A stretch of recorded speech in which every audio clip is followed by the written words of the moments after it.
Alors tout d'abord, je voudrais vous souhaiter une bonne et belle année 2024, remplie des bénédictions que Dieu a pour votre vie. Alors est-ce que vous êtes prêts à louer le Seigneur ce matin? Alors je vous invite à vous lever et chanter avec nous.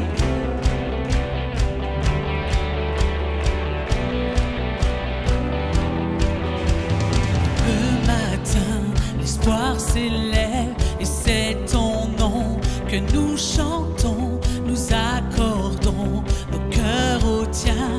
Nous irons, oui, tu iras, la ferveur dans nos yeux, nos vies rayonnent, c'est ton amour qui resplendit, les rues brilleront de ta lumière, ta gloire vient percer les ténèbres. Tu ne faibliras jamais, ton amour pour toujours près de moi dans ma vie, brillant en moi chaque jour. Tu ne faibliras jamais, ton amour pour toujours près de moi. Chaque jour,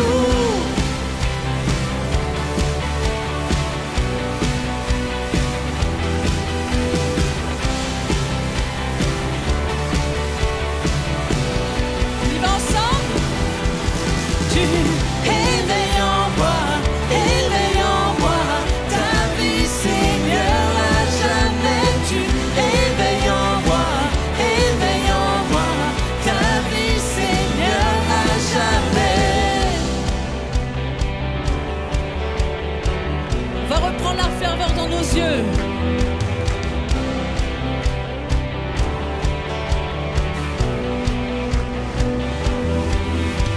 La ferveur dans nos yeux, nos vies rayonnent, c'est ton amour qui resplendit, les rues brilleront de ta lumière, ta gloire vient percer les ténèbres. Tu ne faibliras jamais, ton amour pour toujours près de moi.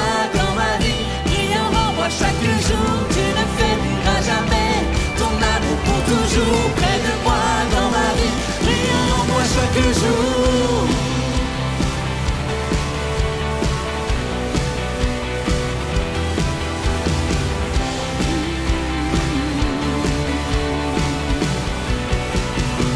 Hey, tu éveilles en moi ta vie, Seigneur, à jamais. Tu éveilles en moi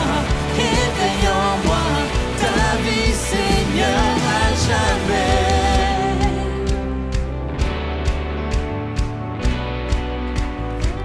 Ce matin, on va lui dire que pour toujours son amour demeure en nous. Quoi qu'on ait pu faire, il reste le même. Pour toujours, pour toujours, pour toujours, ton amour. Pour toujours, pour toujours, pour toujours, ton amour.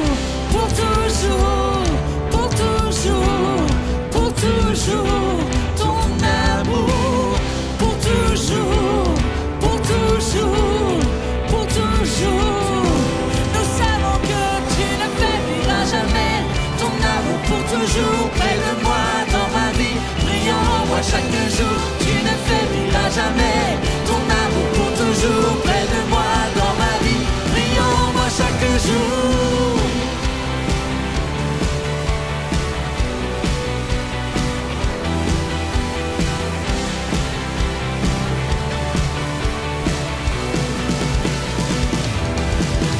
Tu éveilles en moi ta vie, Seigneur, à jamais. Tu éveilles en moi ta vie, Seigneur, à jamais. Tu éveilles en moi ta vie, Seigneur, à jamais. Tu éveilles en moi ta vie, Seigneur, à jamais. C'est sur lui qu'on veut construire nos vies, parce que c'est notre roc, parce que son amour est inconditionnel. Pour toujours, pour toujours, pour toujours, ton amour. Pour toujours, pour toujours, pour toujours, ton amour. Pour toujours. toujours, ton amour, pour toujours. Est-ce que tu veux dire qu'il ne faiblit pas? Jamais il ne faiblira. Il ne faiblira jamais. Ton amour pour toujours près de moi dans ma vie. Brille en moi chaque jour. Tu ne faibliras jamais.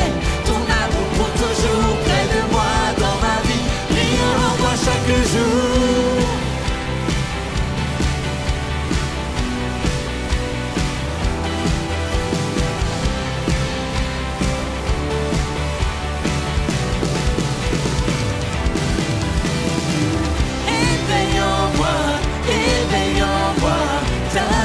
Seigneur, à jamais tu éveilles en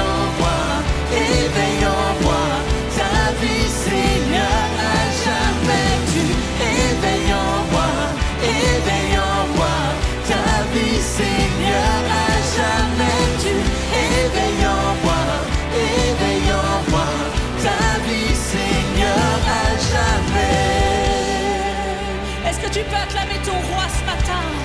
Celui qui t'a sauvé.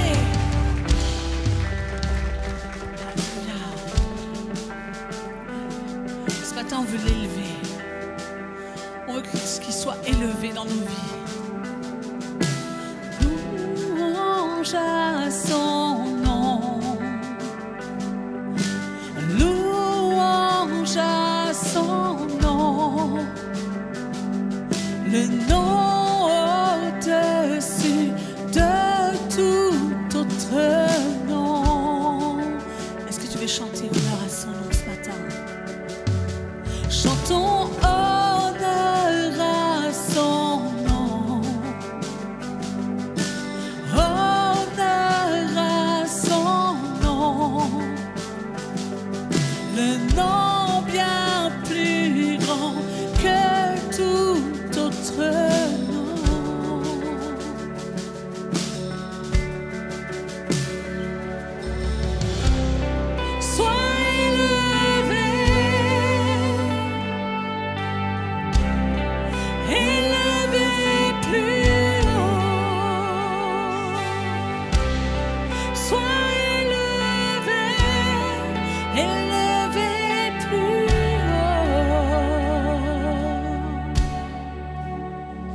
Chantons louange à son nom.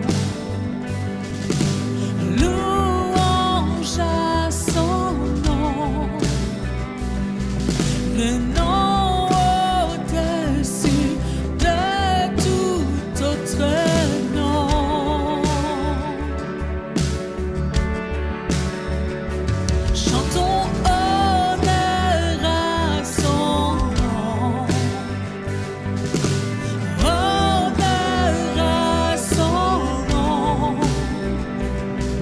Le nom bien plus grand que tout autre nom.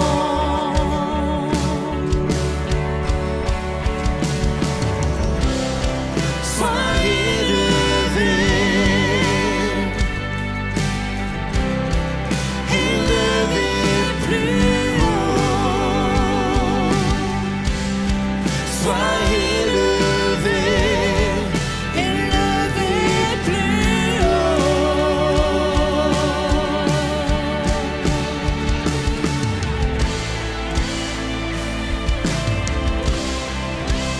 Nous voulons que tu sois le plus haut, Seigneur.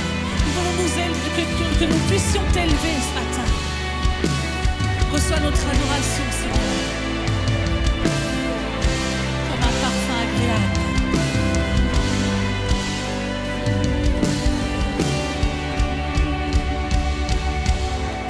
Ton nom est vie, ton nom est l'espoir en moi, l'espoir. Tu es l'amour, toujours là à chaque fois, à chaque fois. Ton nom est vie, ton nom est l'espoir en moi, l'espoir en moi. Tu es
lui demander que nos louanges remplissent ce lieu.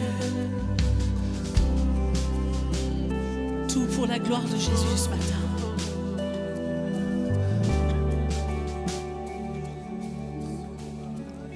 Que nos louanges remplissent ce lieu. Que nos louanges remplissent ce lieu. Que nos louanges remplissent ce lieu. Car tu es bon. Est-ce que tu veux élever la voix ce matin pour lui chanter ça? Que nos louanges remplissent ce lieu. Que nos louanges remplissent ce lieu. Que nos louanges remplissent ce lieu. Car tu es bon.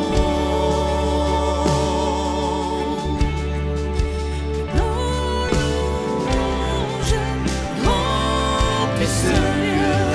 Que nos louanges remplissent ce lieu. Que nos louanges remplissent ce lieu. Car tu es bon.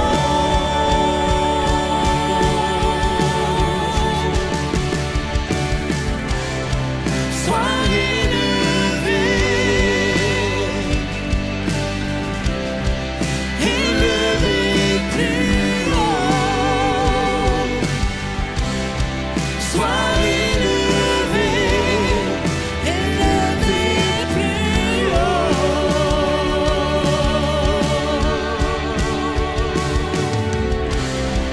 Sois élevé, Jésus, élevé plus haut. Sois élevé, élevé plus haut.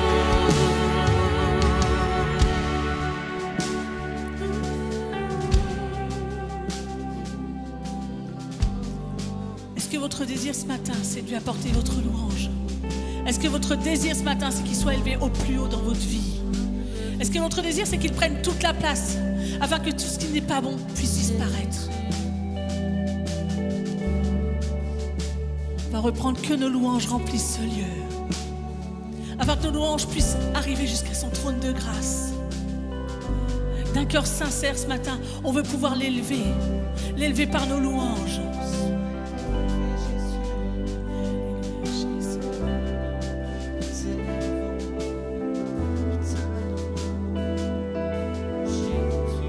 Que nos louanges,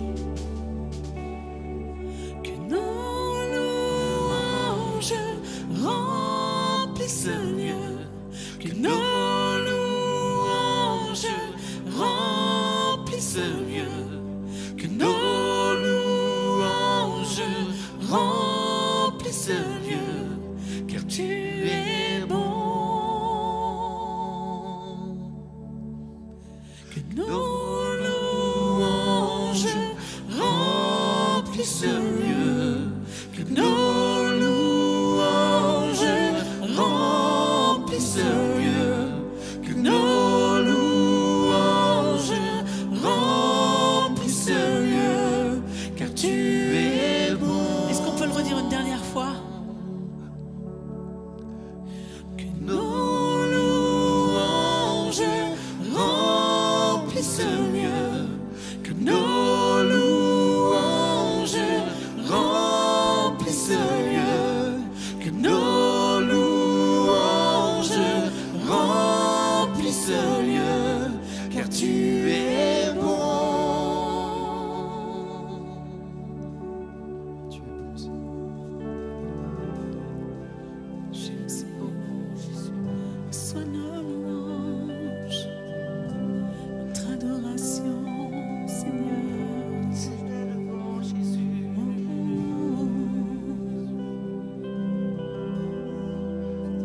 Car tu es bon. Sois élevé. Sois élevé. Élevé plus haut.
ne peux contrôler mon futur, mais je sais qu'ici maintenant, tu es là, ta promesse est certaine.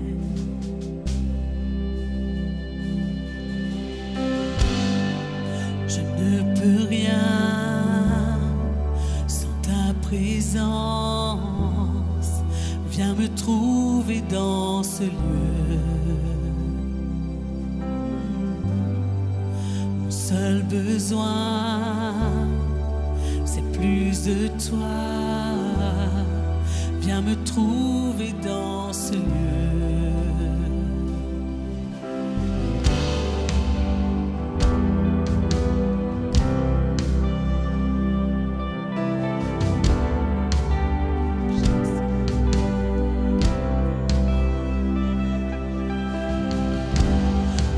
Je marche dans la vallée, ton amour vient terrasser ma peur. Comme le soleil dessine long, ta gloire apparaît dans ma faiblesse.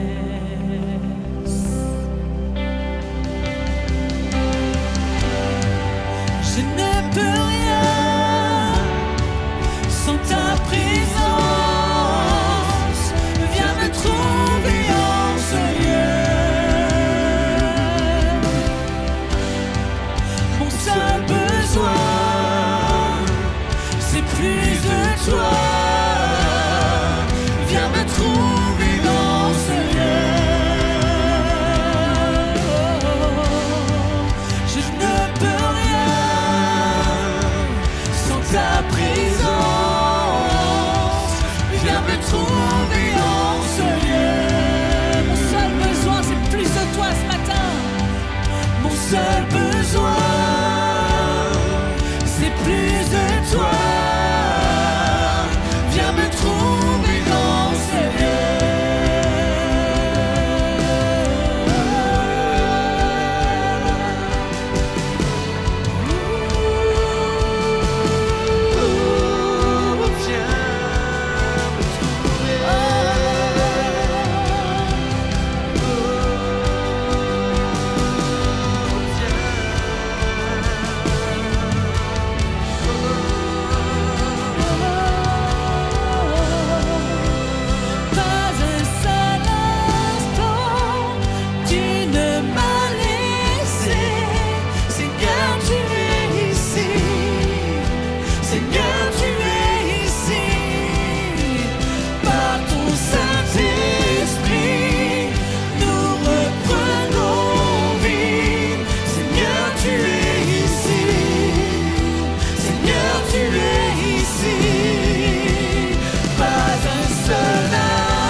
Trouver dans ce lieu. Viens me chercher, Seigneur.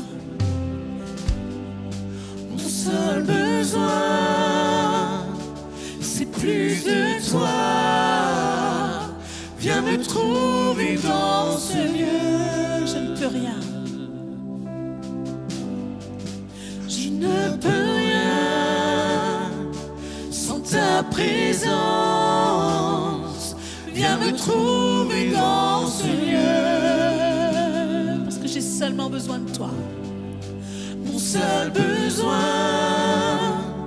c'est plus de toi. Viens me trouver dans ce lieu. Dis-lui ce matin. Je ne peux rien sans ta présence. Viens me trouver dans ce lieu. Mon seul besoin, c'est plus de toi. Viens me trouver dans ce lieu. Je ne peux rien. Je ne peux rien sans ta présence. Viens me trouver dans ce lieu. Viens me chercher, Seigneur. Mon seul besoin, c'est plus de toi. C'est plus de toi. Viens me trouver dans ce lieu. Déclare-le ce matin. Je ne peux rien sans toi, Seigneur. Je ne peux rien sans ta présence. Viens me trouver dans ce lieu. Parce que je ne suis rien sans toi. Mon seul besoin, c'est plus de toi. Viens me trouver dans ce lieu. Je ne peux rien, je ne peux rien sans ta présence. Viens me trouver dans ce lieu. Mon seul besoin, c'est plus de toi. Parce que tu ne m'as jamais laissé pas un seul instant. Dans ce lieu. Pas un seul instant, tu ne m'as laissé. Seigneur, tu es ici. Seigneur, tu es ici. Par ton Saint-Esprit, nous reprenons vie. Seigneur, tu es ici. Seigneur, tu es ici. Pas un seul instant, tu ne m'as laissé. Seigneur, tu es ici. Seigneur, tu es ici. Par ton Saint-Esprit, nous reprenons vie. Seigneur, tu es ici. Seigneur, tu es ici.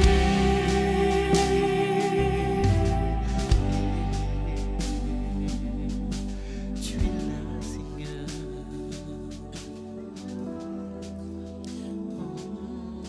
Tu es là.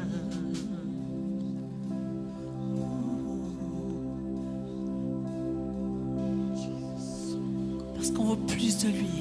On veut plus de toi, Seigneur, dans nos vies. Viens, Seigneur, inonder nos cœurs.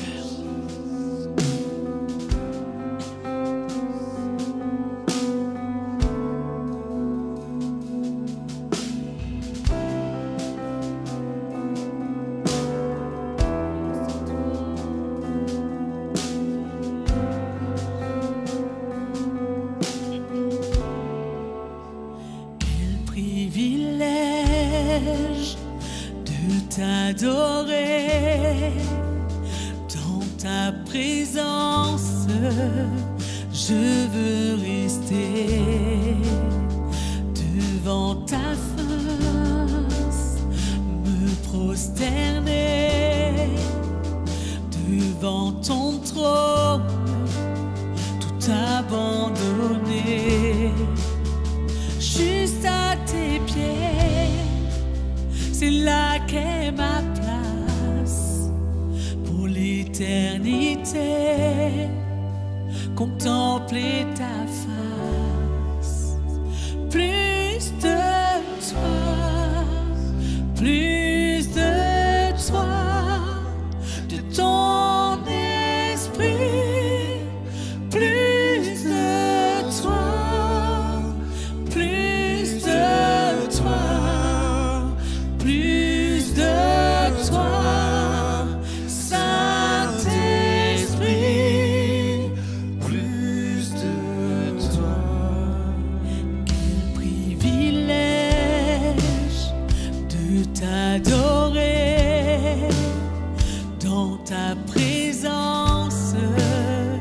je veux rester devant ta gloire, me prosterner devant ton trône, tout abandonner, juste à tes pieds, c'est là qu'est ma place pour l'éternité, contempler ta face, juste à tes pieds, c'est là qu'est ma place pour l'éternité, contempler ta face, oui je veux plus de toi,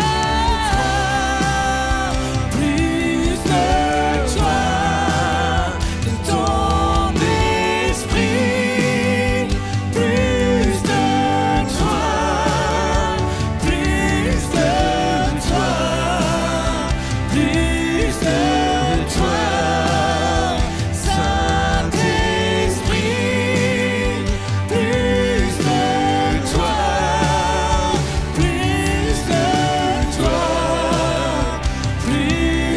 de toi, plus de toi, de ton esprit, plus de toi, plus de toi, plus de toi, Saint-Esprit, plus de toi. En ce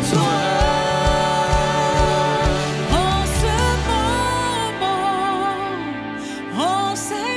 de ta présence. En ce moment, en cet instant, j'ai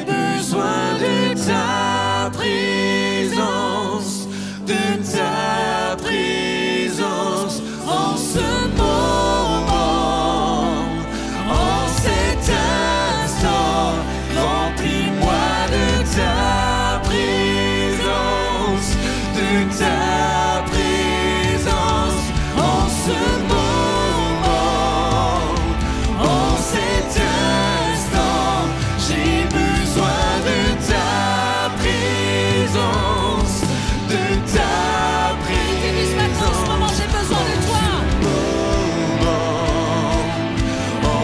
plus de toi dans ma vie.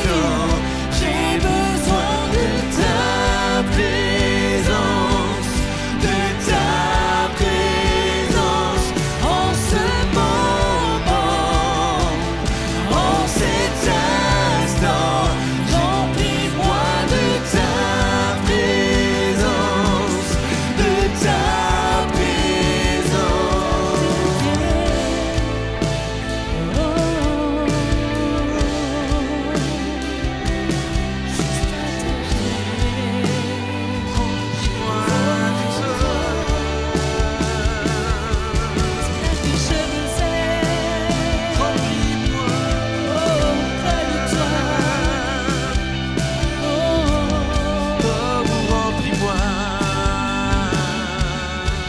juste à tes pieds, c'est là qu'est ma place pour l'éternité, contempler ta face, juste à tes pieds, c'est là qu'est ma place pour l'éternité, contempler ta face, plus de toi, plus de toi, de ton esprit, plus de toi, plus de toi, plus de toi, Saint-Esprit, plus de toi.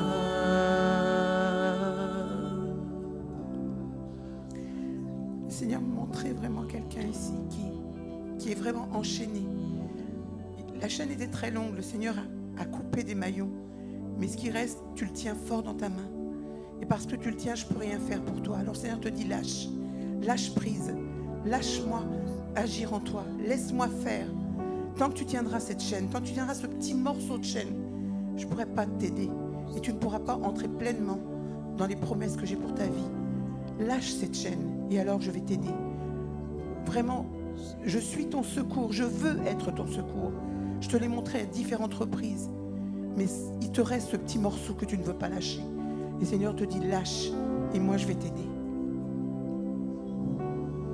Amen, amen, amen. Juste, c'est difficile parce que notre nature veut gérer. Notre nature veut contrôler. Notre nature veut rien lâcher parce que tout simplement, on aime bien contrôler les choses. Alors que Dieu te dit, c'est moi qui va contrôler. J'ai commencé une œuvre en toi. J'ai commencé à arracher une chaîne, un bout de chaîne.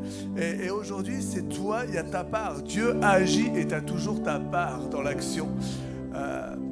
L'Esprit de Dieu veut ce matin te libérer pleinement. L'Esprit de Dieu veut ce matin travailler à travers toi. L'Esprit Saint veut agir parce que Dieu t'aime. Je suis là avec toi à chaque jour, à chaque instant, à chaque moment. La parole de Dieu nous dit, Jésus a dit, je suis avec vous jusqu'à la fin du monde. Je suis avec vous jusqu'à la fin du monde. C'est-à-dire que jusqu'au jour où Dieu va nous reprendre, l'Esprit de Dieu, si tu es attristé par le Saint-Esprit, si tu veux vivre avec Dieu, si tu prends cette décision à chaque jour de chercher qui est Dieu et de respecter Dieu afin de ne pas éloigner son esprit, alors Dieu est avec toi. C'est toi qui as le choix d'éloigner ou de ne pas éloigner l'Esprit de Dieu. Mais laisse-moi te dire ce matin que Dieu t'aime. Dieu t'aime. Et à un point où ce matin, on va partager ce qu'on appelle la Sainte Seine. Et juste pour que tu réalises bien ce que c'est que la Sainte Seine. La Sainte Seine, alors que Jésus était avec les disciples, juste avant la crucifixion, il leur dit, on va partager ce pain et ce vin, cette coupe. Et il leur dit, ce pain est mon cœur. Et là, j'imagine, merci, et là, j'imagine les disciples qui ne comprennent pas encore qu'est-ce qui se passe. Pourquoi il me dit, ce pain est mon cœur? Et il dit, ce vin est mon sang. Alors, prenez-le en mémoire de moi, ok? Mais pourquoi il dit ça? Et les disciples ont réalisé à la Pâque, quand Jésus s'est donné. Alors, la parole de Dieu dit que Jésus a été crucifié, mais c'est lui qui s'est donné. Tout simplement pourquoi? Parce que si Jésus avait tout simplement appelé un seul des anges, un seul ange, alors combien aucun homme n'aurait pu attraper Jésus. À plusieurs reprises dans la parole de Dieu, on voit les gens, ils voulaient même à un moment jeter Jésus. Et qu'est-ce qui s'est passé? Il est passé au travers la foule, il les a comme aveuglés. Il a toute puissance. Il aurait pu se sortir de tout sans aucun problème. Mais il savait et il a dit sur la croix, tout est accompli. Tout est accompli pour qui? Tout est accompli pour vous, pour moi. Tout simplement, Jésus donne sa vie afin que toi, tu puisses vivre à travers lui. Alors comment vivre à travers Jésus? En l'acceptant, en reconnaissant que c'est ton Dieu, en vivant pour Dieu. Qu'est-ce que je peux faire pour vivre pour Dieu? Je veux vivre pour Dieu, mais comment est-ce que je peux faire pour vivre pour Dieu? Cherche-le. Comment je peux le chercher? Dieu nous a donné la notice du fabricant, comme dit le pasteur Seb. Dieu nous a donné la parole de Dieu. Prends un temps dans la parole de Dieu déjà pour découvrir qui est Jésus.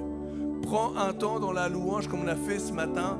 Prends un temps dans la prière afin de chercher le cœur de Dieu. Et Dieu dit, si tu cherches l'Éternel de tout ton cœur, alors il va se laisser trouver. Dieu veut se laisser trouver. Et Jésus a donné son cœur. Et là tu me dis, mais pourquoi Jésus a donné son cœur? Tout simplement parce que la parole de Dieu dit que par ses meurtrissures nous sommes guéris.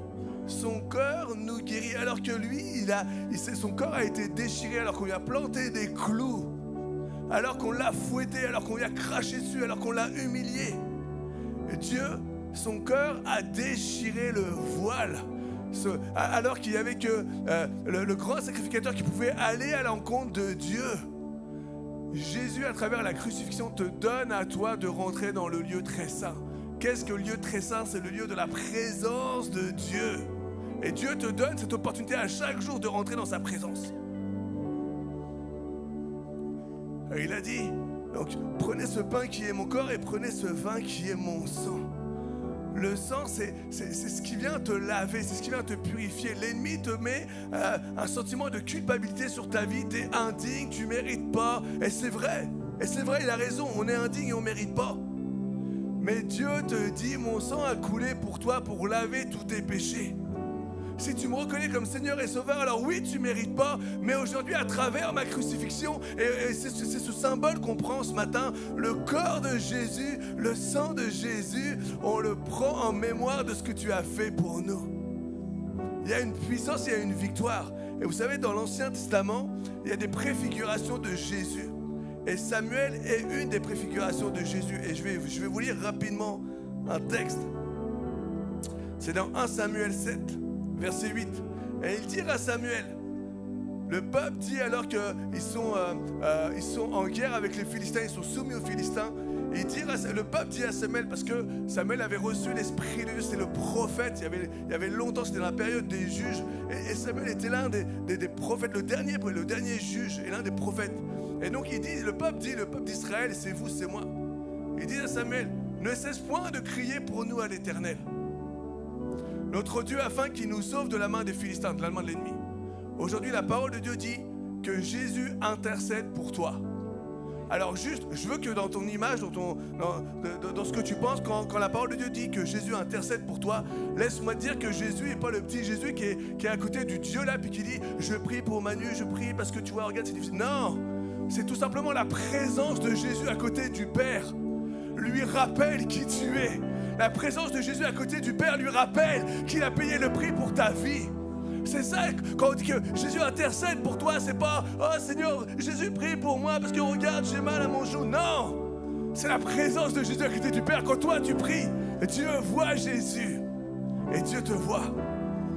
Donc, afin qu'il nous sauve de la main des Philistins, Samuel prit un agneau de lait et l'offrit tout entier en holocauste à l'Éternel. C'est Jésus l'agneau. Et il cria à l'Éternel pour Israël. Et qu'est-ce qui se passe? L'Éternel exauça.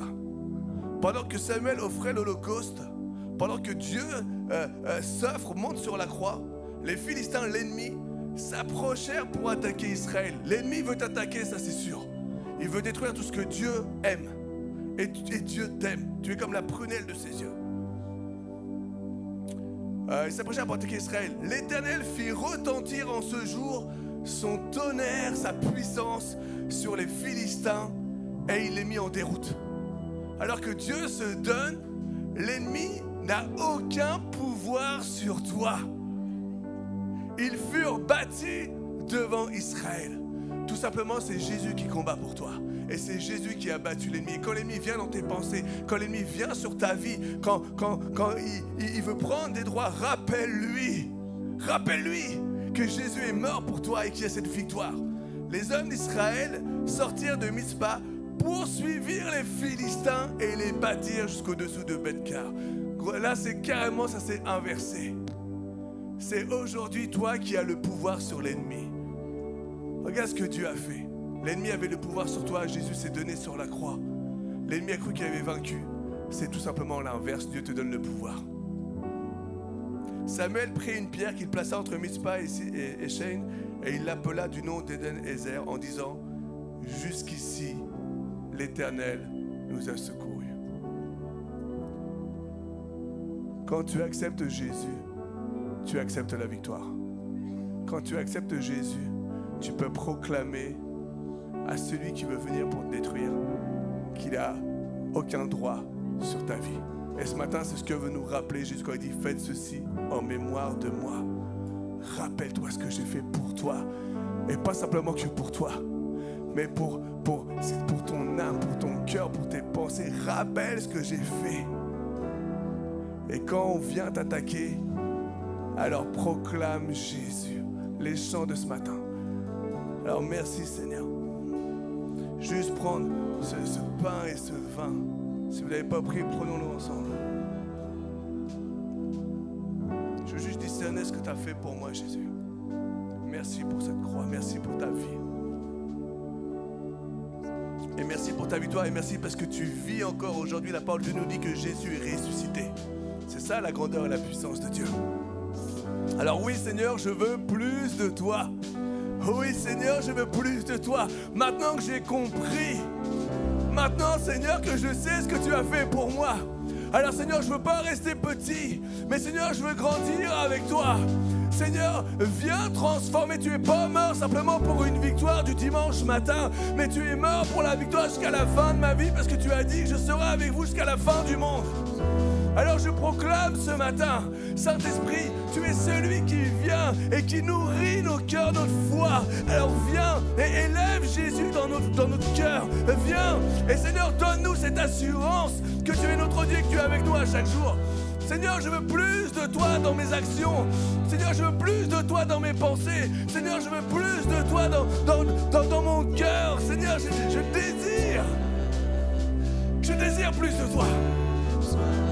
Je désire plus de toi. Seigneur, je veux vivre ma foi. Seigneur, du lundi au dimanche, du 1er janvier au 31 décembre. Je ne veux pas vivre ma foi simplement que je suis à l'église. Seigneur, même tous les jours. Tous les jours. Et pour ça, j'ai besoin d'une onction nouvelle. Pour ça, j'ai besoin, Seigneur, de ta présence qui vient se renouveler. Je ne veux pas m'habituer. Mais Seigneur, je veux découvrir. Et je veux annoncer, je veux proclamer que tu es avec moi à chaque instant, à chaque moment. Oh Saint-Esprit. Alléluia Jésus. Merci Seigneur. Plus de toi.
Merci à vous. Bonjour à tous et bienvenue à EVL. Bienvenue. Bonjour à ceux qui nous rejoignent en ligne. Permettez-moi de vous dire que vous avez choisi la meilleure place pour le premier dimanche de janvier. Vous êtes au bon endroit. Pour cela, chaque dimanche, on vous donne rendez-vous à 10h30 pour vivre des moments bénis ensemble. Chaque mercredi, à 19h, la réunion de prière qui croit que les victoires commencent par la prière. Alors, rendez-vous mercredi à 19h. Excusez-moi, cet après-midi, si tu as entre 12 et 17 ans, on te donne rendez-vous pour des questions d'influence. À partir de 14h, du coup, il y aura un partage de repas. On partagera un repas avec, du coup, Mika, Pauline, Evan et Steven. Qui a aimé le dernier 2023 qui était présent? Alors, on vous invite le 2 février de nouveau à vivre ces moments ensemble. Le 11 février, on aura une agapé. Donc, ces moments de partage qu'on peut avoir ensemble, c'est des moments précieux. Alors, soyez au rendez-vous.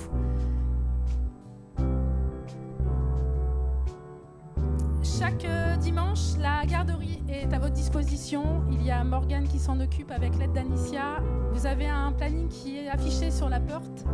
Si les parents veulent bien s'y inscrire afin de pouvoir laisser Anicia et Morgane pour pouvoir profiter aussi pleinement du culte, ce serait bien pour que chacun puisse bénéficier des moments bénis qu'on a ensemble. Comme à chaque dimanche, le plan Vigipirate est activé, donc dès 10h45, la barrière est fermée.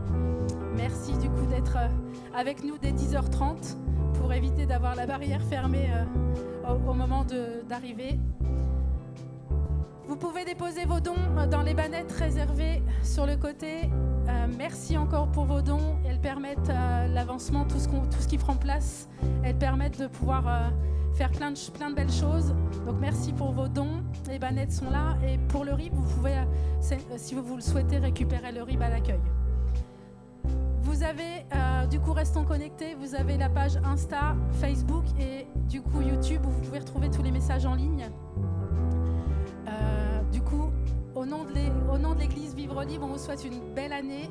Que 2024, vous puissiez toujours rester attaché à celui qui peut tout. Soyez bénis. Je laisse la place à Mika.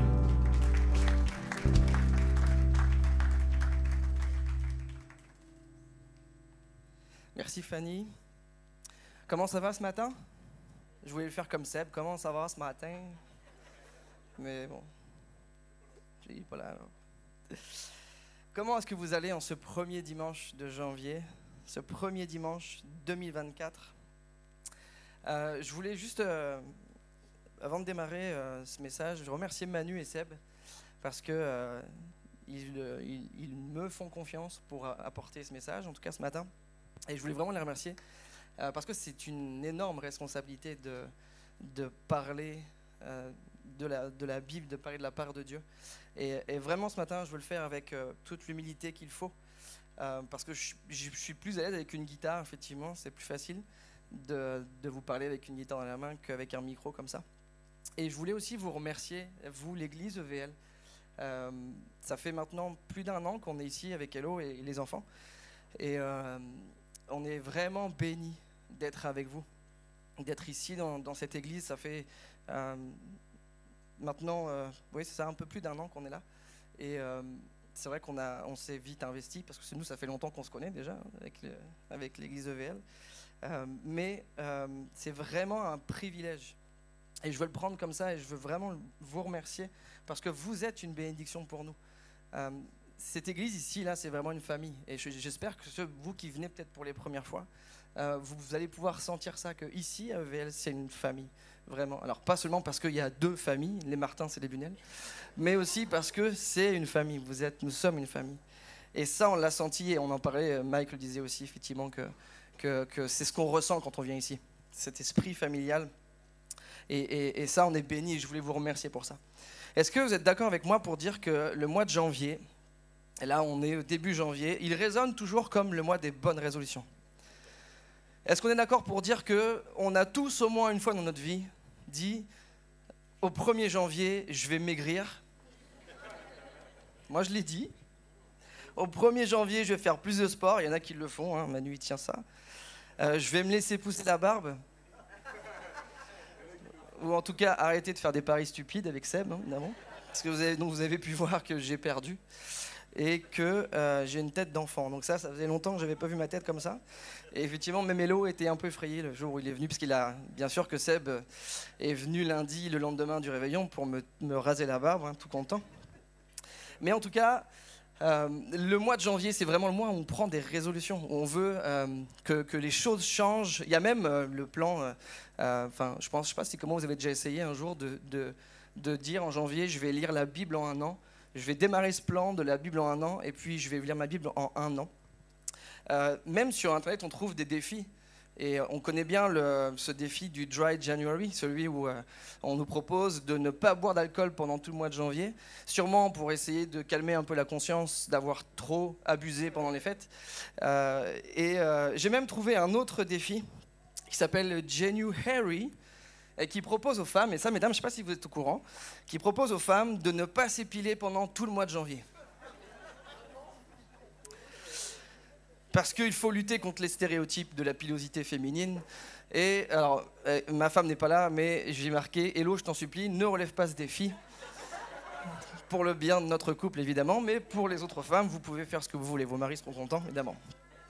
En tout cas, malheureusement, même quand on a ces bonnes résolutions et que janvier sonne comme le mois où tout est possible, où on va réussir cette fois-ci, malheureusement, on se rend compte que parfois le manque de motivation, le manque de temps, la routine de la vie qui passe, nous font vite oublier ces bonnes résolutions.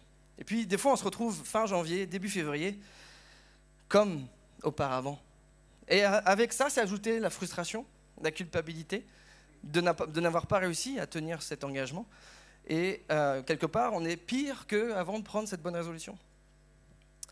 Mais alors pourquoi, je me suis posé la question, pourquoi quand j'en ai parlé aux gars de ce thème-là, je me suis dit pourquoi est-ce que finalement on n'arrive pas toujours et bien souvent à ne pas tenir nos bonnes résolutions?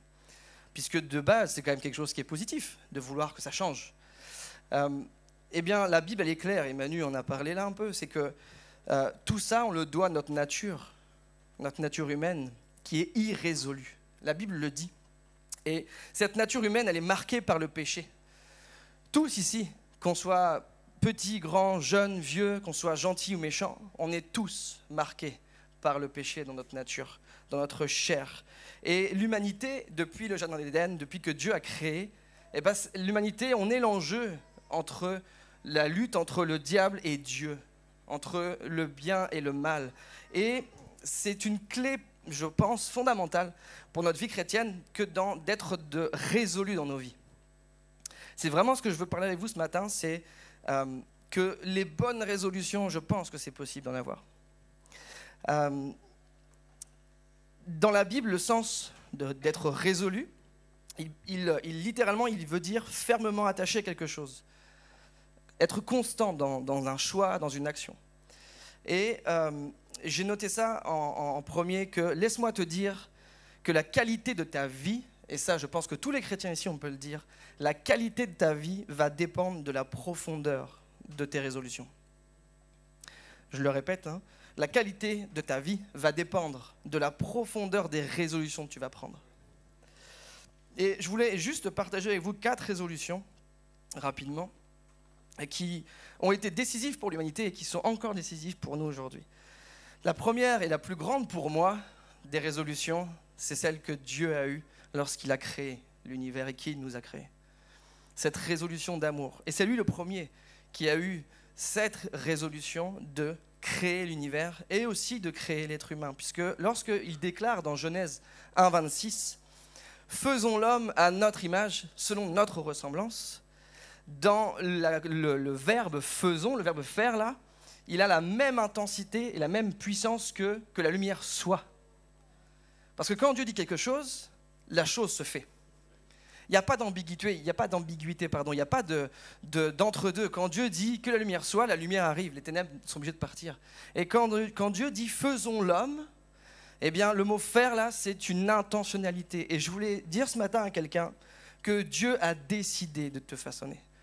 Dieu a décidé de te créer. On entend parfois, et on le dit, qu'on est le fruit du hasard, que tout ça c'est le hasard qui a créé la terre, l'univers, etc. Mais on est là ce matin pour te dire que tu n'es pas le fruit du hasard.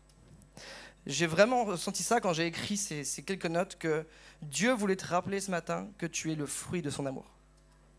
Que même si tes parents t'ont rejeté, même si tes parents ne t'ont pas voulu et te l'ont dit même, on n'a pas voulu de toi. Dieu, lui, il a voulu de toi. Je ne sais pas si tu as parlé à quelqu'un ce matin, peut-être sur les réseaux, mais en tout cas, je crois vraiment que c'est une parole de Dieu pour quelqu'un. Tes parents ne t'ont pas voulu, ils t'ont rejeté, mais Dieu t'a voulu. Parce que c'est Dieu qui t'a créé. Amen. La résolution, elle fait partie du caractère de Dieu. C'est dans sa nature. Dieu est résolu. Parce que quand Dieu dit quelque chose, il le fait. La parole de Dieu dit qu'il n'est pas un menteur. Que lorsque Dieu dit quelque chose, sa main l'accomplit. Et donc la résolution, et c'est pour ça que nous on a envie de prendre des bonnes résolutions, puisque quelque part on a cette trace de la nature divine en nous, de vouloir faire de bonnes choses pour être bien, pour être mieux, pour aider les autres. Et la résolution de Dieu ne s'est pas juste arrêtée à créer l'être humain. Elle ne s'est pas arrêtée là. Dieu voulait surtout avoir une relation avec l'être humain. Et lorsqu'on lit la Genèse, Adam et Ève, ils ressemblaient à Dieu sur le plan moral. Quand Dieu dit « faisons l'homme à notre image », ce n'est pas d'être des dieux. Adam et Ève n'étaient pas des dieux. Et nous ne sommes pas des dieux lorsque nous devenons chrétiens. Mais nous participons, Pierre le dit, nous participons à la nature divine. Et notre besoin de prendre des bonnes résolutions, de ce fait, résulte de la trace laissée par la ressemblance à la nature de Dieu. Évidemment qu'on va en parler après, le péché a tout bouleversé. Mais le fait qu'on ait envie de prendre des bonnes résolutions et que parfois dans nos vies on se dit je vais être meilleur. En janvier, je vais faire ça. En janvier, je vais faire ci. Ça, pour moi, c'est une trace du caractère de Dieu qui est en nous, naturellement. Parce que Dieu a créé l'homme et la femme avec cette capacité à ressentir des émotions et à faire des choix. Malheureusement, on le sait, nous qui connaissons la Bible, c'est que Adam et Ève, ils ont fait le choix de désobéir à Dieu, en fait. Bien souvent, on dit que, on pourrait croire que le diable, au travers du serpent, a comme forcé Ève à manger le fruit. Mais on est d'accord qu'il n'a pas mis le fruit dans la bouche de Ève, ni dans la bouche d'Adam. Effectivement, il l'a séduite. Effectivement, il a commencé à mettre du doute dans son cœur. Mais c'est bien elle qui a pris le fruit, et c'est bien lui, Adam, qui a pris le fruit après. Entre parenthèses, si Adam avait été à sa place à ce moment-là, c'est pas Ève qui aurait parlé au serpent. C'est lui qui aurait parlé au serpent. Il n'était pas avec sa femme. Je ferme la parenthèse. Donc cette désobéissance, elle n'est pas due à une pression trop forte du diable et du serpent, mais bien d'une résolution d'Ève actionnée par la tentation. Et c'est pour ça que chaque être humain, depuis ça, recherche désespérément le bonheur. Et vous comme moi, je pense que vous êtes d'accord pour dire que l'une des choses que l'on recherche le plus dans nos vies, c'est le bonheur. C'est être heureux. Et comme Christophe Maé le dit dans sa chanson, il est où le bonheur ? Sauf qu'il ne l'a pas inventé, puisque David, il le dit dans le psaume 4. Quand il dit, il nous dit ce qui nous fera voir le bonheur. Donc quelque part, Christophe Maé a plagié David. Qui nous fera voir le bonheur ? Et David, il dit, fais luire sur nous les lumières de ta face, pour que les gens voient que nous, on a le bonheur parce qu'on a Jésus. Et j'avais écrit ça, et je pense que c'est quelque chose qui est très important à comprendre, c'est que si Dieu est résolu à te bénir et à t'aimer, le diable, lui, il est résolu à te détruire. Et c'est une réalité, qu'on croit ou pas, qu'on croit à Dieu, au diable ou pas, c'est une réalité.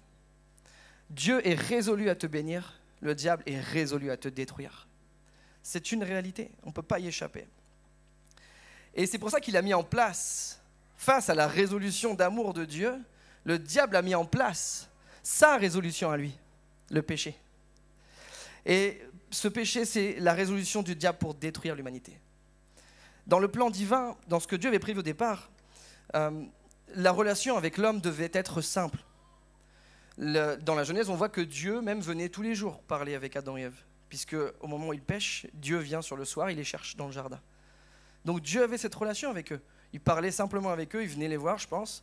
Après, voilà, c'est moi qui imagine ça, mais c'est pas écrit, mais en tout cas, il devait avoir des discussions avec eux, il devait passer du temps avec eux. La relation que Dieu entretient avec l'homme, et nous qui avons accepté Jésus, cette relation, elle se passe non pas dans les émotions, parce que c'est tellement fluctuant les émotions, mais c'est au niveau de notre esprit. Et Jésus le dira d'ailleurs à la Samaritaine. Quand il va la rencontrer, il va lui dire que ceux que Dieu cherche, les adorateurs que Dieu cherche, eh ben, ce sont ceux qui vont l'adorer en esprit et en vérité.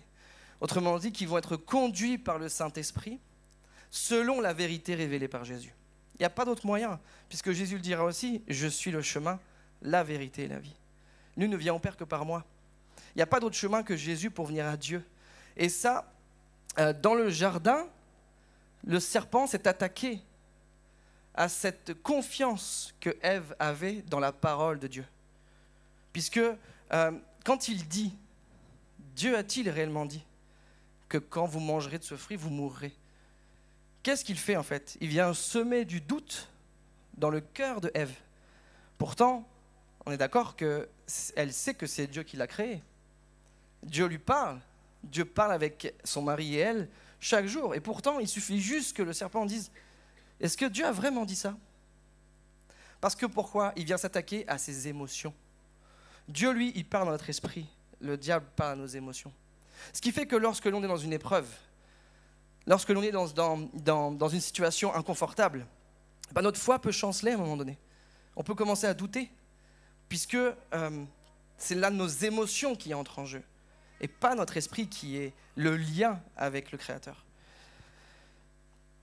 Et cela, c'est dû à ce que toute résolution, et ce matin c'est pour quelqu'un, je crois, toute résolution ne peut durer dans le temps que si elle est enracinée dans la parole de Dieu.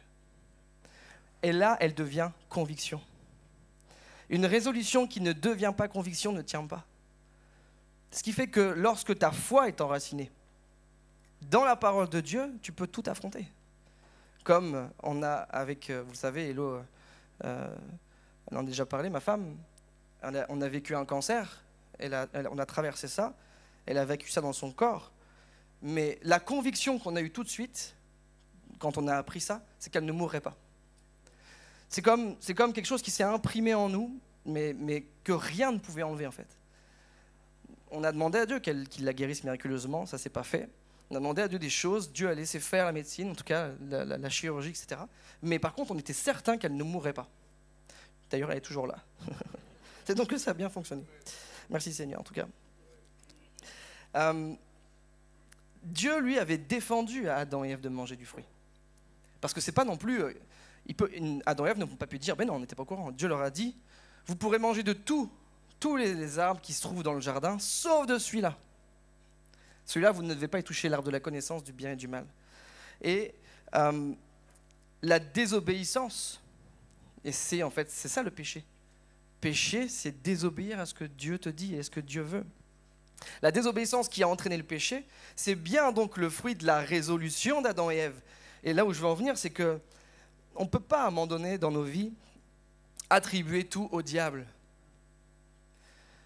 Le péché est une action que nous faisons. Bien sûr, influencé par le diable, par notre chair, mais c'est nous qui le faisons. Et c'est important de comprendre ça ce matin. Que la désobéissance qui a entraîné le péché est bel et bien le fruit de la résolution d'Adam et Ève, à douter de ce que Dieu leur a dit, et donc à désobéir à sa parole. Et malheureusement pour nous, cette résolution-là, elle a impacté toute l'humanité derrière, jusqu'à nous aujourd'hui en 2024. Puisque ce péché, le péché qui est entré dans le monde par Adam et Ève, a modifié leur ADN spirituel. Au moment où ils ont mangé le fruit, cet ADN a été transformé. Et c'est ce que Paul va le dire, on va en parler après. C'est que cette nature, leur nature a été modifiée. Et c'est pour ça que nous, vous comme moi, dès qu'on est enfant, dès qu'on est en âge de comprendre la différence entre le bien et le mal, eh ben, il y a comme quelque chose qui arrive en nous, et ce que Paul appelle la loi du péché. Je voulais faire cette lecture parce que je pense que c'est important, et Paul, il développe ça. Donc c'est dans la version français courant. Il dit, nous savons que la loi, la parole de Dieu, elle est spirituelle. Mais moi, je suis un être faible, vendu comme esclave au péché. Car je sais que le bien n'habite pas en moi, c'est-à-dire l'être faible que je suis. Certes, le désir de faire le bien existe en moi, mais non la capacité de l'accomplir. En effet, si je ne fais pas le bien que je veux, et je fais le mal que je ne veux pas. Si je fais ce que je ne veux pas, alors ce n'est plus moi qui agis, mais le péché qui habite en moi. Je découvre donc ce principe, moi qui veux faire le bien, je suis seulement capable de faire le mal. Au fond de moi-même, je prends plaisir à la loi de Dieu, les bonnes résolutions, cette année je ferai ça pour Dieu, mais je trouve dans mon être une autre loi qui combat contre celle qu'approuve mon intelligence, mon esprit, là où il y a la relation avec Dieu. Elle me rend prisonnier du péché qui est en moi. Il n'y a pas plus clair. Paul dit que malgré la bonne volonté, il y a une loi à l'intérieur de chaque être humain qui combat ça. C'est la nature, c'est la chair impactée par le péché. Alors je sais, c'est pas très joyeux ce que je suis en train de dire, hein, mais je vais passer après à quelque chose de beaucoup plus joyeux pour nous et pour vous qui êtes là peut-être pour les premières fois ce matin. Parce que même si le passé et tes échecs ne cessent de te condamner, et c'est pour ça que ce matin tu te sens tellement coupable, parce que le péché produit la condamnation. Et même si les échecs de ton passé ne cessent de te condamner, ils ne conditionnent en rien la volonté de Dieu pour ton futur. C'est le chant que Jenny a chanté tout à l'heure, je ne peux contrôler, comment c'est déjà le début ? Je ne peux changer mon passé et je ne peux pas contrôler mon futur. Mais en fait, c'est que ce que tu as fait dans ta vie est fait. Dieu, lui, ne te considère pas au travers de ce que tu as fait, mais au travers de comment lui te voit. Et cette loi, en fait, elle est immuable, on est d'accord.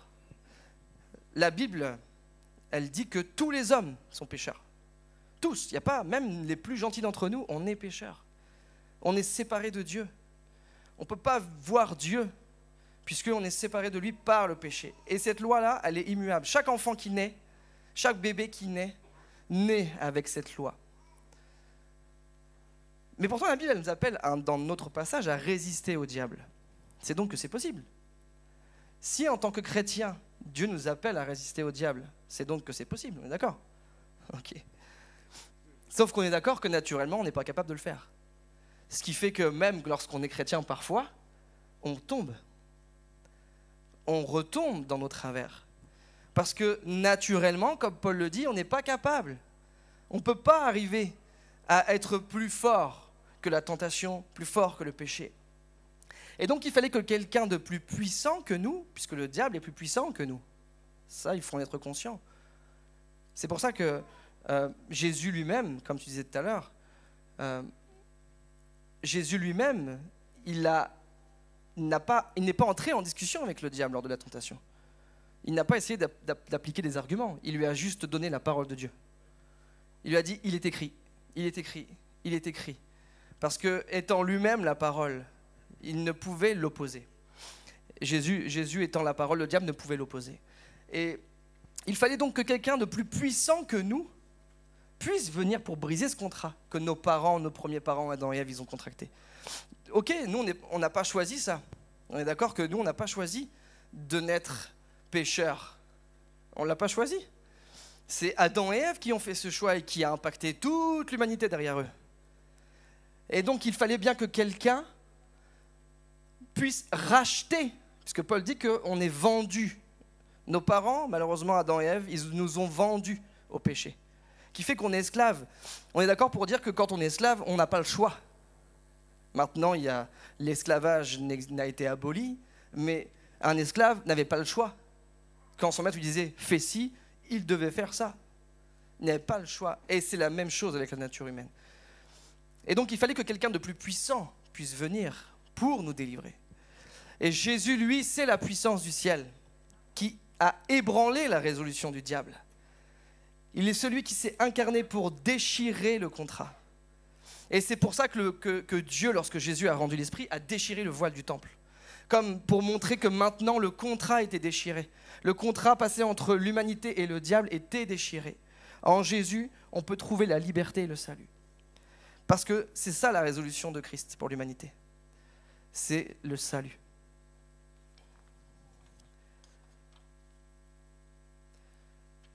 C'est marrant parce que ce que Manu a dit tout à l'heure sur le fait que Jésus aurait pu venir avec même un ange et personne n'aurait pu le prendre pour l'emmener à la croix. Je me suis dit effectivement que c'était étonnant quand même que Dieu prenne forme humaine pour accomplir le plan du salut. Parce qu'en pensant à ça, il aurait juste fallu que Jésus vienne en gloire, dans sa gloire, avec des milliers d'anges, et qu'il brise le pouvoir du péché et de la mort.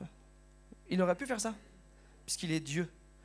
Mais est-ce que ce n'est pas étonnant quand même qu'il a choisi de prendre la forme d'un bébé, de naître d'une femme, de naître, de vivre et de mourir à la croix? En désobéissant, l'humanité a échangé la vie éternelle et la communion qu'elle avait avec Dieu pour la mort et le péché. Et donc, dans la justice divine, pour Dieu, une vie pour une vie.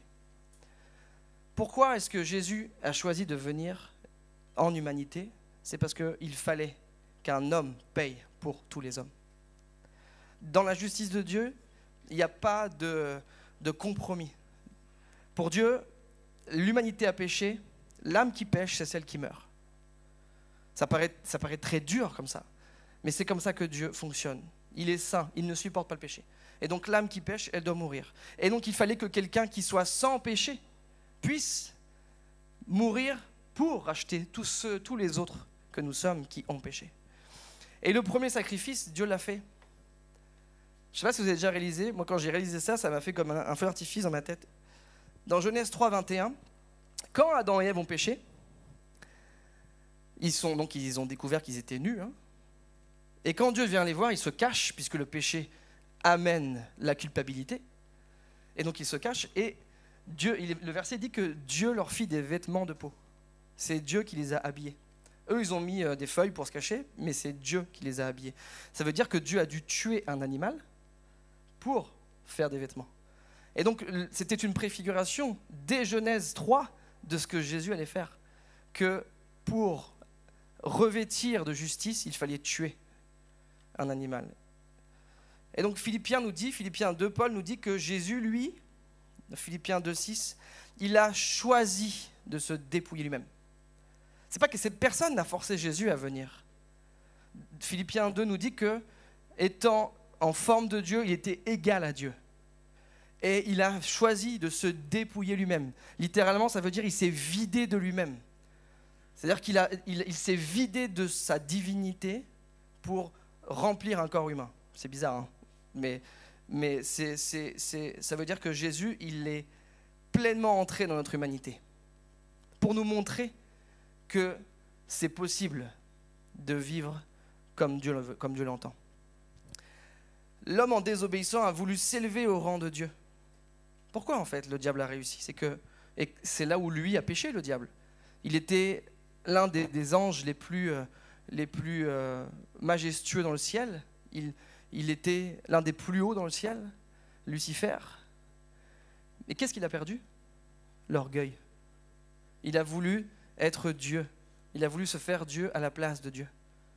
Lui qui était au service du roi des rois de toute éternité, il a voulu se faire Dieu. Et par quel moyen il a réussi à séduire Ève ? L'orgueil. Il dit, vous ne mourrez pas, vous serez comme des dieux. Vous serez comme moi. Et en désobéissant, l'homme a voulu s'élever au rang de Dieu. Mais Jésus, en se rendant obéissant jusqu'à la croix, s'est abaissé au rang de l'humanité pour la racheter. Je vais répéter cette phrase parce que je l'aime beaucoup. L'homme, en désobéissant, a voulu s'élever au rang de Dieu. Mais Jésus, lui, en se rendant obéissant jusqu'à la croix, s'est abaissé jusqu'à notre humanité pour nous sauver. Amen. Des amen dans la salle, amen, amen. Et l'apogée de l'amour de Jésus, il est rapporté par Luc. Dans Luc 9, 51, on va le lire ensemble. Il est dit que lorsque le temps où il devait être enlevé du monde approcha, Jésus prit la résolution de se rendre à Jérusalem.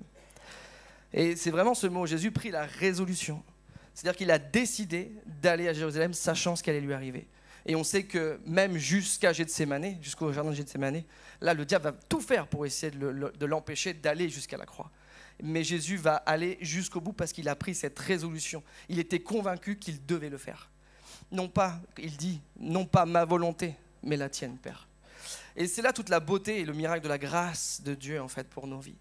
Alors que l'humanité a choisi délibérément de briser cette relation, et depuis ça, ne cherche désespérément à la retrouver, par tous les moyens possibles. Il n'y a qu'à voir le nombre de religions qu'il y a sur Terre. Les hommes essayent désespérément de connecter avec le spirituel. Et alors que l'humanité a résolu de briser cette relation avec Dieu, et du coup se rendant esclave du péché, ben lui, il est descendu pour sauver l'humanité.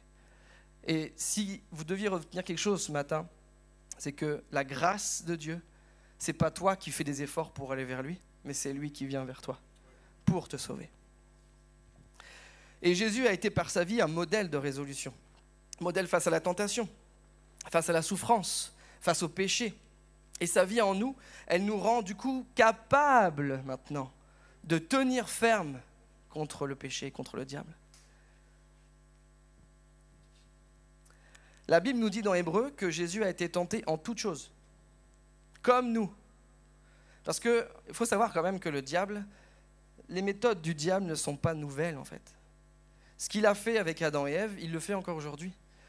L'Ecclésiaste dit qu'il n'y a rien de nouveau sous le soleil. Et il n'y a qu'à voir la mode. Ce que portent mes enfants aujourd'hui, c'est ce qu'on portait dans les années 90. Et puis dans 10 ans, c'est ce qu'on portait dans les années 2000. La mode, c'est un éternel recommencement. Sauf que quand nous, les vieux, on veut le faire, du coup, ça ne marche pas parce qu'on est trop vieux. Et oui, je sais maintenant que je suis vieux, j'ai bientôt 40 ans. Ouais. Mais bon, moi j'ai encore tous mes cheveux. Ça, c'est la grâce de Dieu, ça. Bah, apparemment, pour être pasteur ici, il faut être chauve. Alors, je ne serai jamais pasteur. À un moment donné.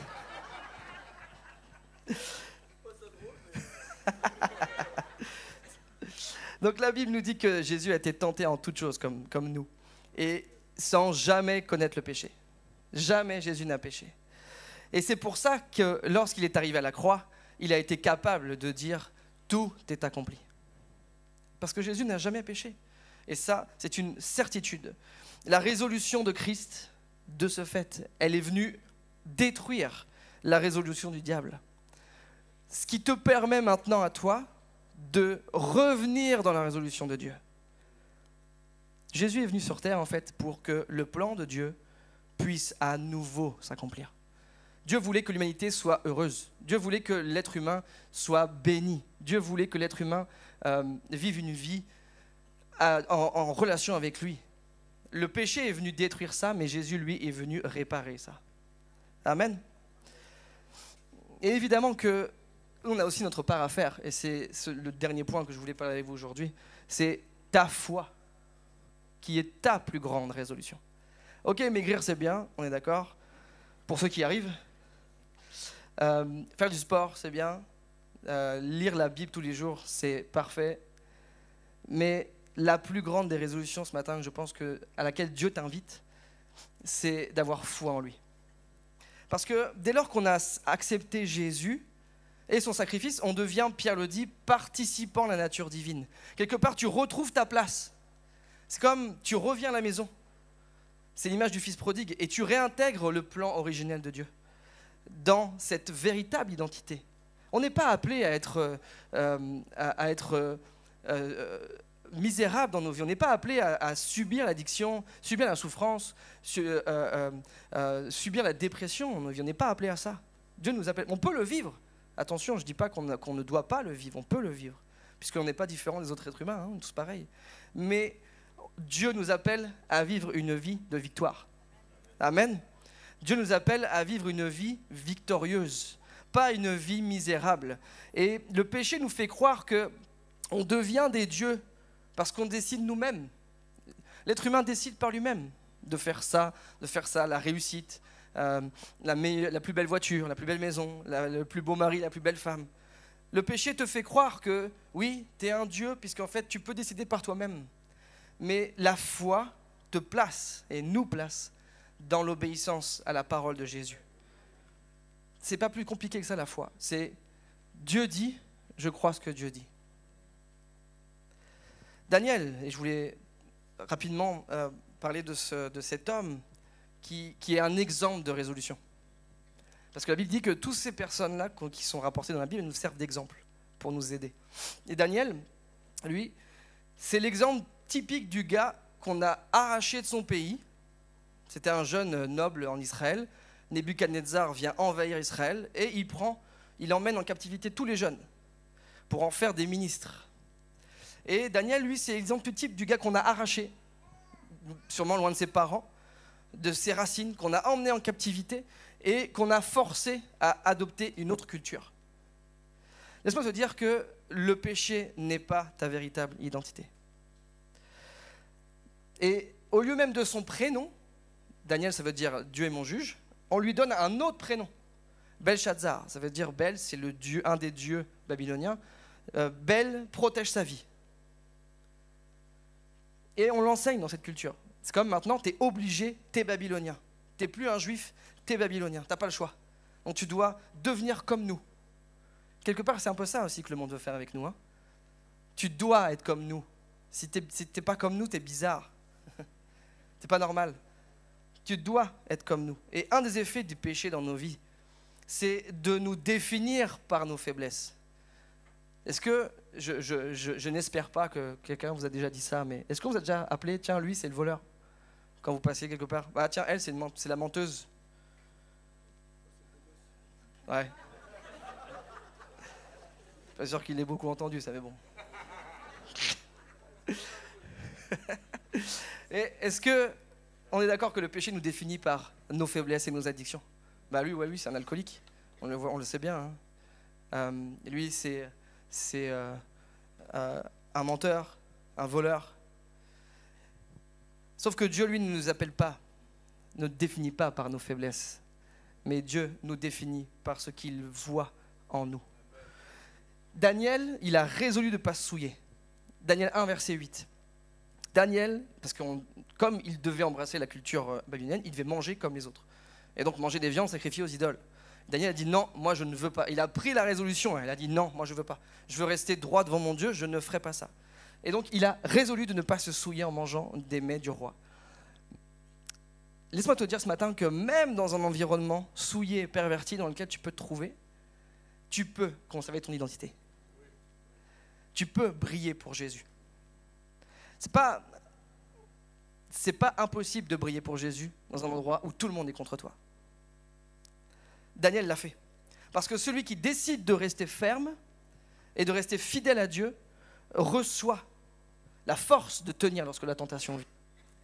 Pourquoi est-ce qu'on tombe parfois alors qu'on sait dans quel domaine, dans quelles addictions on peut tomber? Pourquoi est-ce qu'il nous arrive de tomber? Et on se dit après, mais encore? C'est que si tu ne décides pas dans tes pensées, avant que la tentation n'arrive, de rester fidèle à Dieu, tu ne pourras pas y arriver une fois qu'elle sera là. C'est pas possible. Puisque c'est trop tard en fait. Et Dieu nous appelle, au travers des héros de la foi de Hébreux 11, ils n'ont pas été des héros parce que c'est des surhommes ou des surfemmes. Quand on voit leur vie d'Abraham, Noé, Isaac, Jacob, tout ça, quand on voit leur vie, ils ont été comme nous, ils ont eu des faiblesses. Abraham, par exemple, même si Dieu, il est appelé le père de la foi, et il l'a été, Abraham a commis des erreurs. Quand Dieu lui dit, tu auras un fils, je vais te donner un fils. C'est quoi l'erreur? Il se dit, j'ai la servante, il écoute sa femme. Bien souvent, mesdames, vous avez quand même de bonnes idées, il faut le dire quand même. Mais malheureusement, là, Sarah n'a pas eu une très bonne idée. Elle a convaincu son mari d'aller vers sa servante pour qu'elle ait un fils au travers d'elle. On sait quand on lit la Bible que c'était une très très mauvaise idée. Même si la grâce de Dieu, c'est qu'il a quand même sauvé l'enfant. Parce que Dieu est quand même amour. Mais Abraham a été résolu dans sa foi. Dieu lui dit, va. Tu t'en vas de Ur, tu vas, tu sais pas où. Mais Abraham, il le fait. C'est comme Abraham, il dit, ok, je pars. Il prend sa femme, il prend ses serviteurs et il s'en va, il ne sait pas où, et Dieu le conduit. Ça, c'est la foi. C'est croire que quand Dieu te dit quelque chose, il sait ce qu'il fait. Amen. Abraham a été résolu. Et même lorsque Dieu lui demande de sacrifier Isaac, son fils. On est d'accord que nous, les parents ici, et tous les pères ici, et Minou, bientôt tu seras aussi père, tu vas savoir ce que c'est. Minou, c'est Evan, pardon, excusez-moi, parce qu'on a l'habitude d'appeler comme ça. Tous les pères ici, on est d'accord pour dire que si Dieu nous dit « sacrifie ton fils », je ne suis pas sûr qu'on puisse y arriver. Moi, je ne suis pas sûr de pouvoir y arriver. Si Dieu me dit « donne Adam », je ne suis pas sûr d'avoir la même foi qu'Abraham. Mais pourquoi Abraham a pu le faire? Encore une fois, Pierre nous dit qu'il savait, il était convaincu que même s'il tuait son fils, Dieu le ressusciterait. Sous une autre forme, il lui redonnerait. C'est pas ouf ça? C'est la foi. C'est croire que quand Dieu dit quelque chose, c'est pas pour ton malheur. Quand Dieu te dit quelque chose, c'est pour ton bonheur. Même si ça paraît fou, en fait. Parce que la résolution qui est associée à la foi, elle se traduit en action. Beaucoup, et j'arrive sur la fin, beaucoup de nos contemporains aujourd'hui pensent que réussir dans la vie, c'est une finalité. Comme je disais tout à l'heure, avoir un travail qui rapporte de l'argent, avoir une belle voiture, avoir une belle maison, beaucoup d'enfants, la plus belle femme du monde. C'est ça pour eux, réussir dans la vie. Sauf qu'on est d'accord, nous les chrétiens, qu'il vaut mieux réussir sa vie que réussir dans la vie. Parce que réussir dans la vie, ça peut s'écrouler très rapidement. On est d'accord? Comme celui qui a amassé plein de blé, qui a détruit ses greniers, qu'on a fait des nouveaux, puis qui s'est dit « Ouais, maintenant je vais pouvoir me reposer mon âme ». Dieu lui dit « Tu es insensé, mon ami. Ce soir, tu meurs. » Beaucoup pensent que la vie, réussir dans la vie, c'est une finalité. Ainsi, on voit les gens autour de nous, ils courent après l'argent, ils courent après les plaisirs, mais sans savoir que, en fait, la vie sur cette terre n'est que la course qui nous emmène vers l'éternité. Parce que qu'on le veuille ou pas, il y a une vie après la mort. La preuve, c'est que Dieu dit que dans chaque cœur, il a mis la pensée de l'éternité. C'est ta conscience quand elle te dit, mais il y a quelque chose derrière la mort. C'est sûr, il y a quelque chose. Ça, c'est une trace de Dieu en toi. Et la vie nouvelle que Jésus t'offre ce matin, elle exige d'être inébranlable. C'est pas comme on a le choix de l'être ou pas. Dieu nous veut inébranlables. Et que cette parole de Dieu, elle devienne partie intégrante de notre vie. Ainsi, Dieu ne nous appelle pas à être irrésolus. Jacques le dit, celui qui demande la sagesse à Dieu pour vivre une vie qui lui convient et qui le fait sans douter, eh bien, il obtient la sagesse. Mais celui qui doute, Jacques dit qu'il est irrésolu. Il est ballotté par les vagues de l'épreuve. Et il n'y a pas de condamnation dans ce que je dis là, parce qu'on est tous passés par là. Mais Dieu t'appelle ce matin, au travers du Saint-Esprit, à ne plus être ballotté par les épreuves, mais à avoir cette résolution qui devienne une conviction que Dieu est avec toi. Peut-être que ce matin, tu es là et tu as déjà pris des résolutions qui se sont, au final, qui sont devenues des déceptions. Peut-être que ça fait des années que tu prends des résolutions et que tu n'es pas capable de les tenir. Et vient après la culpabilisation, la culpabilité. La culpabilité ne vient pas de Dieu, on est d'accord, hein? Elle vient du diable. Peut-être que même la seule résolution que tu es décidé à prendre maintenant, c'est de ne plus prendre de résolution. Parce que ça ne marche pas. Ce matin, je veux te dire, et je crois vraiment que Dieu veut te dire au travers de ça, que les choses peuvent changer pour toi. Est-ce que les chrétiens sont d'accord pour dire qu'on peut décider d'être victorieux dans nos résolutions, quelles qu'elles soient, et quelles que soient leurs difficultés ou leur complexité? Peut-être ce matin, tu dois prendre une résolution de pardonner à quelqu'un. Quelqu'un qui t'a fait du mal, qui t'a blessé. Pourtant, tu as essayé plusieurs fois de le pardonner. Et je vais pas spoiler ce que Hello va dire mercredi, mais quelqu'un qui t'a fait du mal dans ton enfance. Lui pardonner. Plusieurs fois, tu as essayé. Et il y a comme un blocage, c'est pas possible. Tellement la souffrance est là, c'est impossible. La souffrance, la douleur, la colère, c'est impossible. Et pourtant, Dieu t'appelle à prendre cette résolution de changer, de pardonner, de revenir peut-être vers quelqu'un, même de revenir à lui. Le fils prodigue a pris la résolution de revenir. J'irai vers mon père. Il a dit j'irai, et il n'a pas dit genre j'irai, il est resté, il a dit j'irai, et il est allé. Peut-être que tu as des choses à réparer ce matin. Peut-être que ça va te coûter quelque chose. Ce matin, ne laisse pas et ne cède pas à la tentation de laisser tomber cette résolution. Vraiment, c'est comme un cri. C'est comme un cri ce matin de « Je t'en prie, ne laisse pas tomber cette résolution que tu as prise de suivre Jésus. » Parce que si tu prends la résolution et si tu mets ta foi en action, cela va changer ta destinée. Je le crois vraiment. Parce que plus la pression de l'ennemi sur ta résolution est forte, plus la victoire sera écrasante. Est-ce que quelqu'un croit ça ce matin? Est-ce que quelqu'un croit que plus la pression sur ta vie est importante en ce moment, plus la victoire va être écrasante contre l'ennemi? Amen.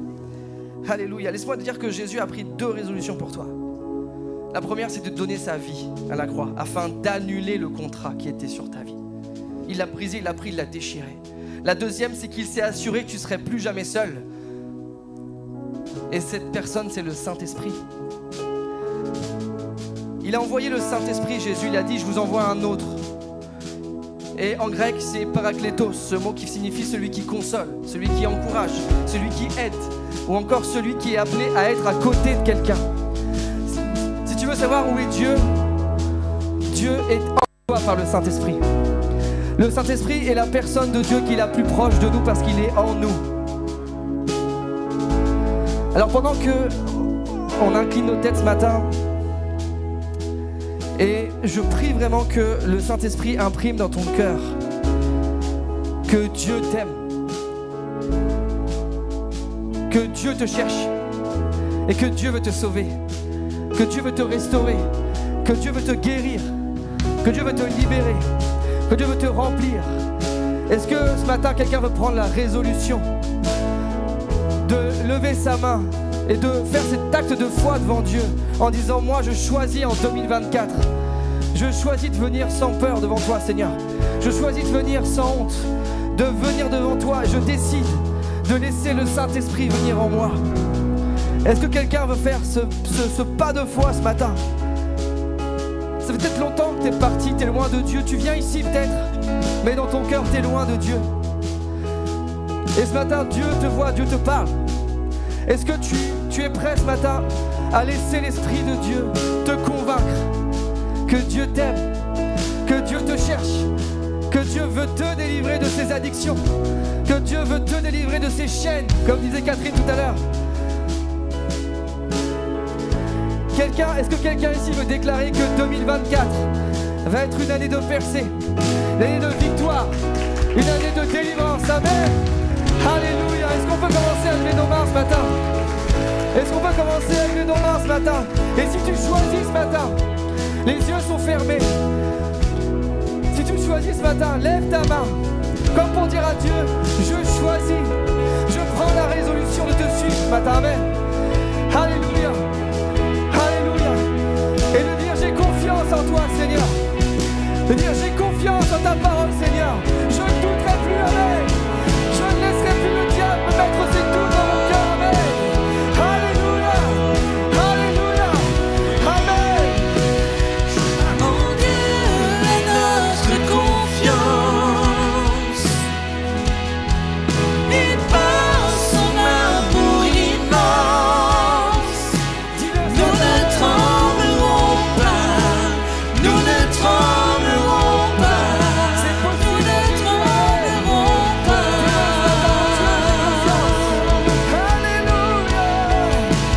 En Dieu est notre confiance,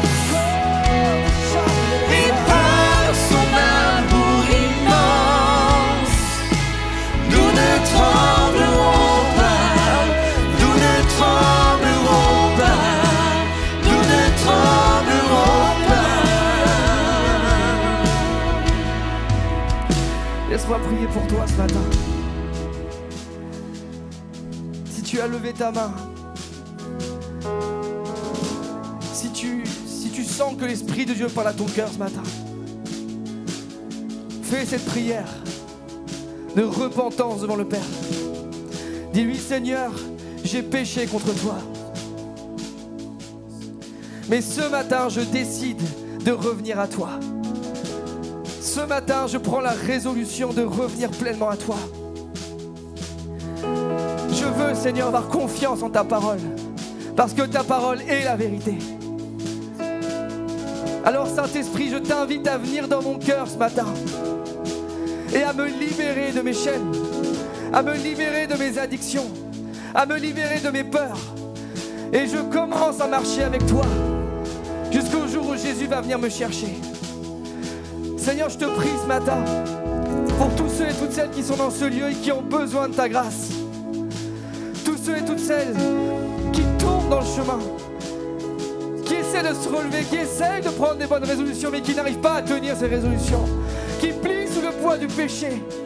Seigneur, je prie ce matin que par ton esprit tu puisses briser ces chaînes, tu puisses délivrer, Seigneur, tu puisses convaincre de justice, de péché et de jugement, et qu'ainsi mon frère, ma soeur, mon ami se relève, Seigneur, devant toi, libéré de ce fardeau. Alléluia. Amen. Alléluia.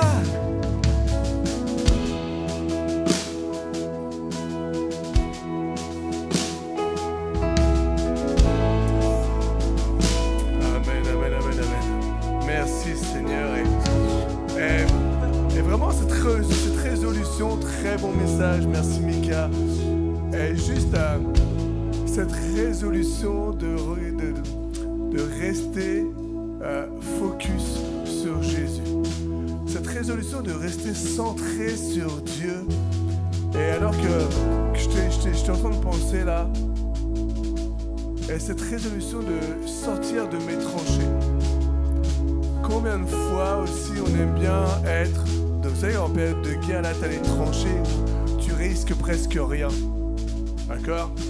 Et c'est quand tu sors de tes tranchées que là, c'est plus difficile.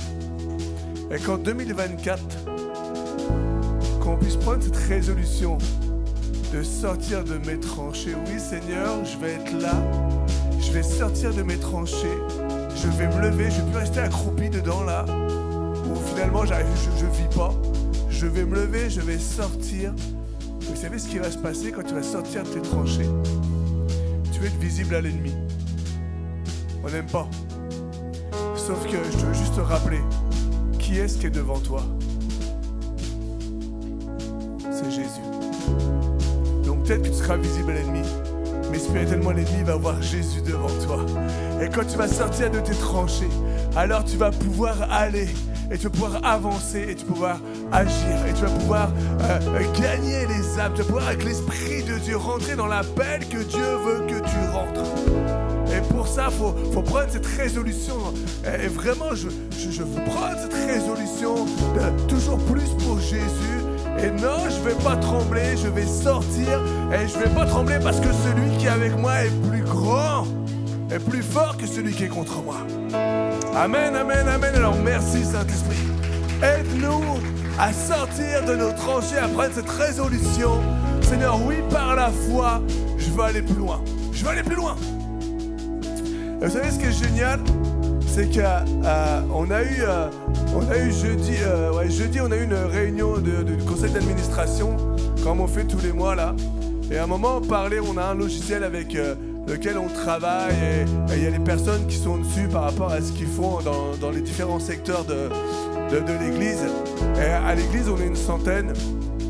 Et on parlait avec Max, avec toute l'équipe là, parce qu'il y a des licences et notre licence de Planning Center, ça va jusqu'à 50 personnes qui peuvent être dessus.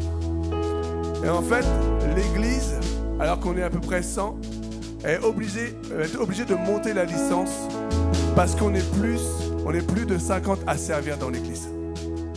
C'est fou. Vous savez que généralement dans les églises là, il y a 20 ou 30% des gens qui servent. Aujourd'hui, on est à plus de 50%. Et j'appelle. Amen, amen, amen. Vous pouvez vous applaudir parce que c'est vous. Et je prie qu'en 2024, qu'on atteigne ces 100%. C'est vraiment mon cœur parce que l'Église agit à travers vous. On travaille ensemble pour l'œuvre de Jésus. Soyons résolus à chercher ce que Dieu veut dans notre vie pour 2024. Seigneur, je ne veux pas rester dans mes tranchées, mais je veux m'appuyer sur toi, je veux me lever, je veux sortir et je veux avancer. Maintenant, je sais qu'il faut que tu me guides, je sais qu'il faut que tu me donnes, je sais qu'il faut que tu ouvres les portes. Mais Seigneur, je ne veux pas rester, j'ai ma décision à prendre et je veux la prendre ce matin. Et je veux la prendre ce matin. Alors merci Mika pour ce message. Et nous allons continuer 2024 avec la série qui s'appelle La foi, à partir de la semaine prochaine, La foi, mon essentiel. La foi, mon essentiel. On va commencer cette série la semaine prochaine. Que le Seigneur continue son œuvre en vous et que 2024 soit encore plus merveilleuse que 2023 et moins bien que 2025, mais on va toujours y aller en progressant et en progression. Alors soyez bénis, soyez encouragés. Vraiment, nous l'église Vivre Libre vous aime, on vous bénit, on est heureux de travailler avec vous et on vous remercie. Mika nous remercie, mais nous on le remercie, on vous remercie tous. C'est un réel plaisir de partager ces moments de célébration avec vous. C'est un réel plaisir de travailler avec vous. Quand je vois ce qu'on est capable de faire, et je me dis, waouh, il y a tellement plus encore. Il y a tellement plus encore.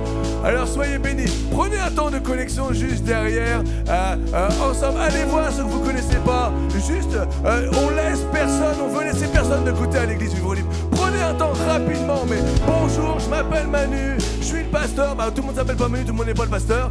Mais content de te voir, et même si c'est 1 minute, mais allez-y, c'est important. Si j'ai besoin de prier pour toi, j'ai besoin de savoir qui tu es. Amen. Mercredi, réunion de prière. Si vous voulez soutenir l'église, il y a les bananes qui sont là, il y a le RIB. Allez voir ma femme à l'accueil, sans problème, on vous donne le RIB. Tous tout est investi dans l'église, on prend, il n'y a rien pour nous. On a hâte que le pasteur soit payé, bah ouais c'est moi, on a hâte que le pasteur soit payé. Mais pour l'instant, il y a tout pour le fonctionnement, pour que l'église soit la plus belle, pour mieux vous recevoir et glorifier Jésus. Amen. Soyez bénis dans le nom de Jésus.